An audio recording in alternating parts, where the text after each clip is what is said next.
because at the moment, Mr. President has issued what we call emergency on security and insecurity, right?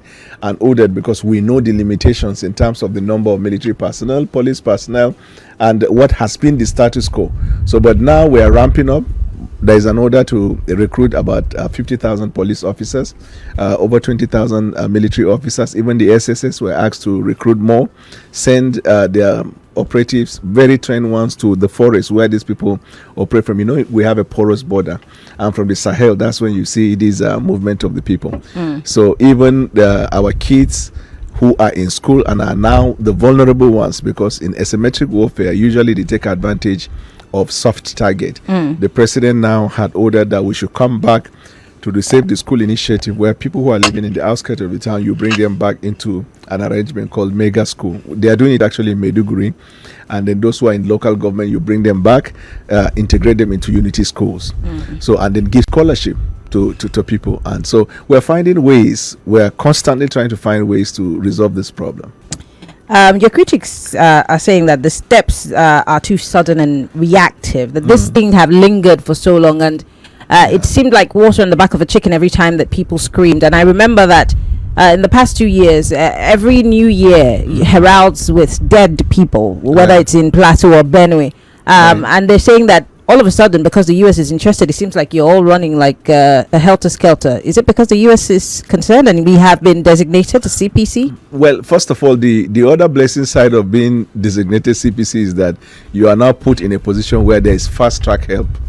You know, once you become a country of particular concern, America now takes interest, if you have a good relationship, in supporting you to deal with that problem. So that's the blessing side of being designated. There are countries of the world that are CPC and they're doing transaction with America. I mean, Donald Trump about 3 weeks ago signed a contract of over $600 billion US with the Saudi government. They are a country of particular concern. You have China, Russia, and the rest. So we are actually not worried about the image of whether we are called country of particular concern or not. We are concerned about the problem of our people. Are you trying to politicize this issue of insecurity? No. Because I will not let you. I'm laying a foundation for you to understand that there is no country of the world today that the people are not complaining. As a government, we even love the fact that citizens are expressing their disappointment. It means they are deeply concerned about their country. It means they love their country. People who don't love their country, they wouldn't talk. They will just go into crime. So the way we consume the responses that come from the people is not the way people are thinking. We are not looking at it from the negative point of view. We are looking at it that when there is a consistent complaint, it gives us the opportunity to explain, to work on what is being said, and to correct where necessary. No government, this democracy is not like it was handed from heaven.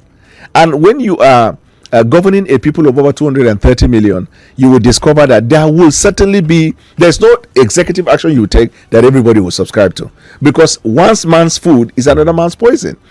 But I'll continue to appeal to the Nigerian people, right? There are exceptional circumstances confronting us as a country. People who give premium to substance and they want us to have substantive engagement, we will tell them it is not an excuse. Take, for example, the police to civil population ratio is 1 to what? I think it's 1 to 300, 1 to 400. 500. The recommended 500. No, the recommended is 1 to 400. I saw it. Well, what we have now is obviously not what is it's the required over. standard. Yes, it's over. Yes. So what I'm trying to establish is that we are even over. So that means we have a population that we don't have enough law enforcement to govern and provide the services. That explains why the president said the police people attached to VIP should be recalled. Have they been recalled? Because again, Senator Alingume has said that when he came to the Senate, they were still policemen attached to senators. Maybe in fact, I can tell you that you put out a statement saying that we should help you. Say we right. Now we have to tell you we have policemen here who are attached to a VIP. They've not been dispatched back to. So I'm glad. And I have feedback. So who is enforcing it? Good. And don't you think that there was a sense in us coming to say, Nigerians, please, if you identify, talk? It means we are prepared. But we talk. But are you telling me that if the police chief, the head of the Inspector General of Police, says, "I'm recalling all of the policemen," that they would sit back with the VIPs because the VIPs are their bosses? No. So why do you need Nigerians to do that? I listened to a police officer who granted interview, I think, 2 days ago or so, where he was explaining that they even need more clarification from the presidency.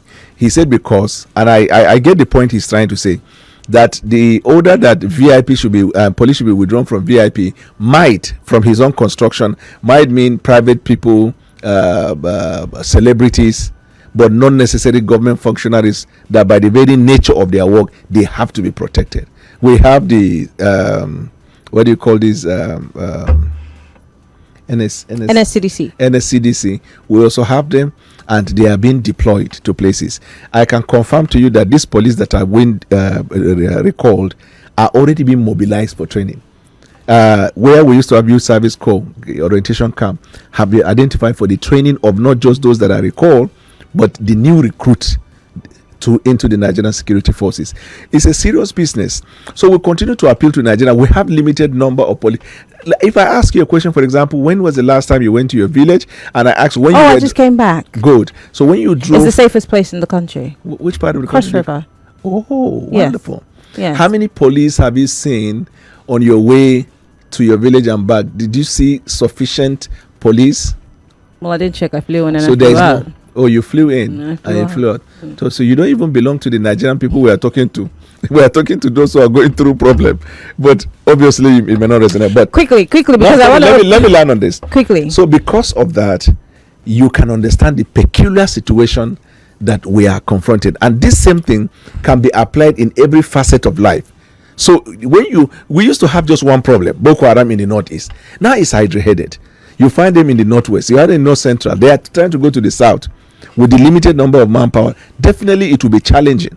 That's why we're even engaging citizens to be a part of it in providing intelligence, but appealing most importantly to the Nigerian people. Let's have hope in this country. We have survived so many things. We will survive. Has the government of the day given us a reason to have hope? Yes. In what ways? Every day. In what by the result of what we're achieving. Like I told you, before we were designated country of particular concern, you remember we carried out an operation and arrested the leader of Ansaru terrorist organization. That's one person in all of your. No, not one person.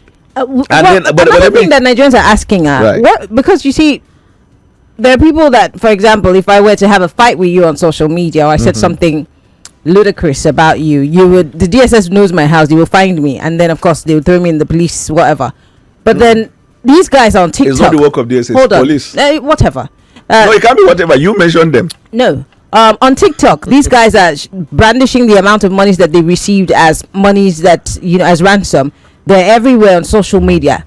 The intelligence agencies are unable to track and trace those guys, but they're easily able to pick up an average Nigerian who's frustrated and angry at what the Nigerian government is doing. Let me give you one scenario. There is a regulatory body in Nigeria that has the database of Nigerian people and their phone numbers, right? There is also a body that deals with internet service provision, where if you are using an internet service that is covered within the sphere of Nigeria, we can trace through the IP address where you are, isn't it? If you are using Starlink, we cannot trace it because Starlink is not registered in Nigeria, it's in the space. That's the problem they have in Ukraine and Russia.